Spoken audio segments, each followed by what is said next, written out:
एक miss call आई और उस मिस कॉल की वजह से एक नौजवान बहुत बड़ी मुश्किल में फंस गया। अस्सलाम वालेकुम, कैसे हैं आप लोग। मैं हूं आपके साथ अदनान और आज लाहौर में रहने वाले एक नौजवान की कहानी आपसे शेयर कर रहे हैं जो हाल ही 2-4 दिनों में पेश आया वाक़या। ये नौजवान एक बिज़नेसमैन है और बिज़नेस अच्छा रन कर रहा है। मतलब हर आने वाला दिन जो है ना वो बेहतर से बेहतर होता जा रहा है। नौजवान दोपहर के वक्त अपने घर पे बैठा हुआ है और उसके मोबाइल पर एक मिस कॉल आती है। वो देखता है, उसके बाद मोबाइल रख देता है। फिर थोड़ी देर के बाद मिस कॉल आती है, फिर थोड़ी देर के बाद मिस कॉल आती है। 3 बार उस पर जब मिस कॉल आती है तो ये अपना मोबाइल उठाता है और उस नंबर पे कॉल करता है। जब इसने कॉल की तो आगे से एक लड़की बोल रही है। लड़की इनसे पूछती है कि आप फ़लाँ फ़लाँ बोल रहे हैं। तो नौजवान कहता है नहीं, मैं फ़लाँ हूँ, आपने गलत नंबर मिला लिया है। लड़की माजरत करती है। माजरत करने के बाद फ़ोन बंद हो जाता है। जस्ट 30-35 सेकंड या 40 सेकंड कॉल चली और उसके बाद शाम को तकरीबन कोई 6 बजे के करीब फिर इसी नौजवान को मिस कॉल आती है। अब मिस कॉल आई है, नौजवान जो है वो लड़की की आवाज़ सुन चुका था और मतलब ये जो वीडियो मैं आपको बता रहा हूँ ये उन लोगों के लिए बहुत इंपॉर्टेंट है जो ठरकी हैं, ठरकुल्ले, जो लड़की की आवाज़ सुनी और फिदा हो जाते हैं कि यहाँ पर क्या कुछ हो सकता है। अब शाम को मिस कॉल आई, फिर एक ही मिस कॉल आई तो इस नौजवान ने उस नंबर पर फिर कॉल कर ली। अब कॉल की तो 1 से 1.5 मिनट बात हो गई। वो लड़की ने कहा जी आपका नंबर शायद गलती से लग गया, हमारा जो नंबर का ये डिफरेंट है एक इनसे का। तो इस तरह से ये मामला। नौजवान ने कहा कोई बात नहीं, चले ठीक है। और लड़की ने उससे उसका नाम पूछा, काम क्या करते हैं वो पूछा और उसके बाद खामोशी। अब रात हुई, तकरीबन रात के 11 बजे नौजवान को फिर कॉल आती है।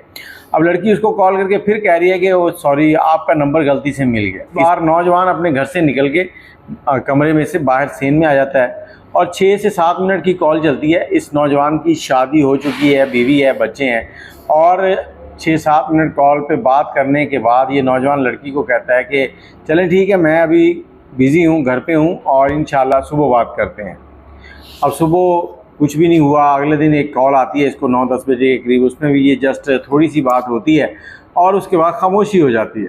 अब खामोशी है, लड़के ने कॉल नहीं की, लड़की ने कॉल नहीं की। तो 5 दिन गुजरे तो लड़के को एक कॉल आती है पुलिस स्टेशन से, क्योंकि कॉल आती है और SHO कॉल करने के बाद पूछता है कि मैं फ़लाँ थाने से बोल रहा हूँ, आप इस नाम की लड़की को जानते हैं?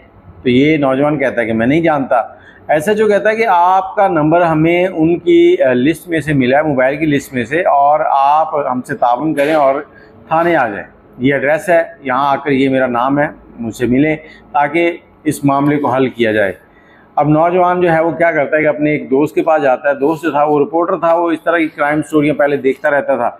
उसने वो सारी बात उसकी सुनी कि इस तरह से हुआ है और उसके बाद उस नौजवान को मशवरा दिया कि चलो तुम थाने पेश हो जाओ, फिर देखते हैं। नौजवान रिक्वेस्ट करता है कि आप मेरे साथ चलें ताकि आप होंगे तो मुझे परेशानी नहीं होगी।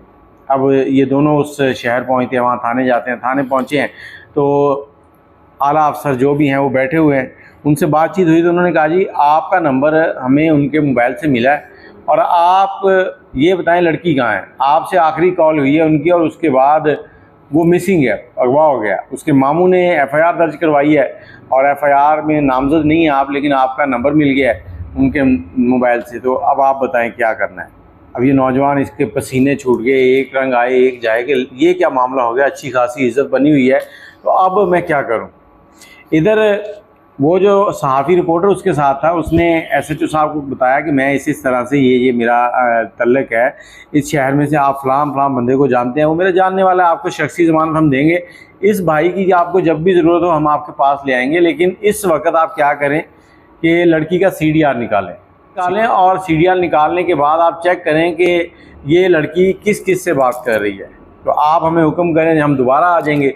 4 से 5 दिन गुजरते हैं, उसका CDR आ जाता है। SHO साहब उनको बुला लेते हैं, कुछ 6-7 सफ़ात पे CDR है और उस मोबाइल से सिर्फ इसी शख्स को कॉल की गई हैं, इसी नौजवान को। 4 कॉलें जो की गई वही हैं, बाकी कोई मिस कॉलें की गई हैं, कुछ मैसेज किए गए हैं।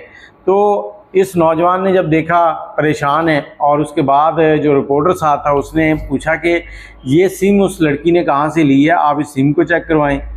इस मुकदमे में जो मुद्दई था वो लड़की का मामू था, उसको बुला लिया गया। उससे पूछा गया इस सिम कहाँ से ली है, आपको पता था उसके पास ये सिम है? उन्होंने कहा जी हाँ जी मुझे पता था उसके पास ये सिम है और उसने कुछ दिन पहले ही मुझे बताया था और उसने बस फ़लाँ जगह से ली है। अब ये नौजवान पुलिस को कहता है कि देखें ये जो मामू जी हैं ये झूठ बोल रहे हैं।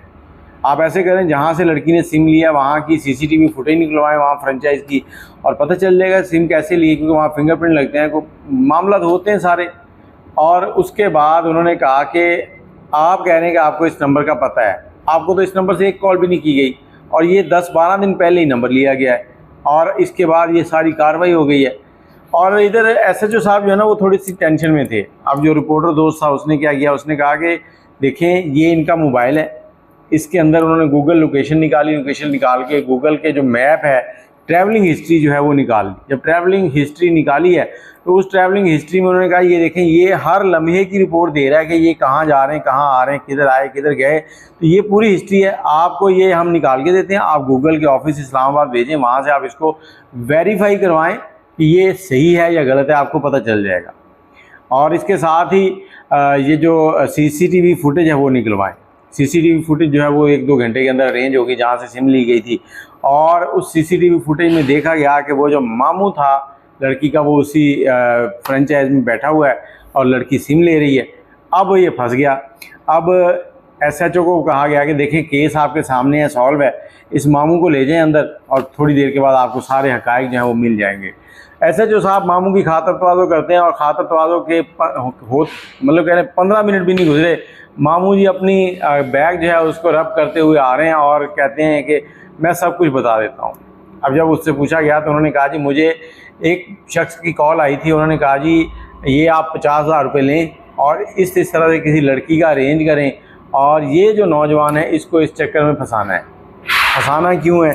क्योंकि ये हमसे कम खाता पीता था, अब ये जिस चीज़ में हाथ डाल रहा है, मिट्टी है तो सोना हो रही है, और अगर सोना है तो वो डबल सोना हो रही जा रहा है। इसके कारोबार चल रहे हैं, हम बैठे हैं वहीं के वहीं। मतलब जेलसी के अंदर ये कह दिया कि इस नौजवान को फंसाएं। अब ये तो था मामला इतना कि इसको फंसाएं, लेकिन मैं आपको ये कहना चाहता हूँ कि कभी भी किसी अननोन की कॉल आ जाए तो उसके साथ इस तरह से बातें करना आपकी ज़िंदगी ख़राब कर सकता है। आपके ऊपर एक एलिगेशन लगेगी, आपके ऊपर एक बदनामी का आरोप लगेगा। ये है कि वो ये कहेंगे कि आपने ऐसे किया है, आपके पूरे ख़ानदान में आपका नाम ख़राब हो जाएगा, और उसके बाद बेशक आप बाइज़्ज़त बरी हो जाएं, लेकिन पूरा ख़ानदान आपको उसी ताने के साथ सारी ज़िंदगी पुकारेगा, आपको ताने देगा। तो इसलिए मैं ये जो हमारे नौजवान हैं जो लड़कियों की आवाज़ सुनते ही ठरकपन की आखिरी हद तक चले जाते हैं, उनसे यही कहना चाहूँगा कि कभी भी ऐसा नहीं करना कि आपको कोई इस तरह की चीज़ सामने आ जाए, कोई रॉन्ग कॉल आती है। अगर आपका बिज़नेस है तो आप कॉल करें, अगर आपको पता चलता है कि ये रॉन्ग है तो उसको कट कर दें और दोबारा उससे कभी रब्ता ना करें, बेशक जितनी मर्ज़ी कॉलें आ जाएँ। तो ये एक छोटी सी स्टोरी थी जो आपके साथ शेयर की है हमारे नौजवान। तो आप भी इसको आगे शेयर कर दीजिएगा ताकि ज़्यादा से ज़्यादा लोग इसको देख सकें और कोई अच्छा आइडिया हासिल कर सकें कि कॉल को कैसे समझना है। और इसके साथ साथ आप अपने मोबाइल की वॉइस रिकॉर्डिंग जो है वो ऑन रखें, और मोबाइल की जो लोकेशन सर्विस होती है उसको भी ऑन रखा करें। उससे ये होता है कि गूगल आपकी ट्रैवलिंग हिस्ट्री जो है उसको नोट कर रहा होता है और आपको कहीं भी वो काम आ सकती है, क्योंकि आने वाले दिन जदीद से जदीद होते जा रहे हैं। आपको कोई भी फजूल में कहीं फंसाएगा नहीं। और मुझे इजाज़त दें, अगर आपके पास कोई ऐसी कहानी है तो हमसे ज़रूर शेयर कीजिएगा। गाँव में याद रखिएगा। अल्लाह हाफ़िज़।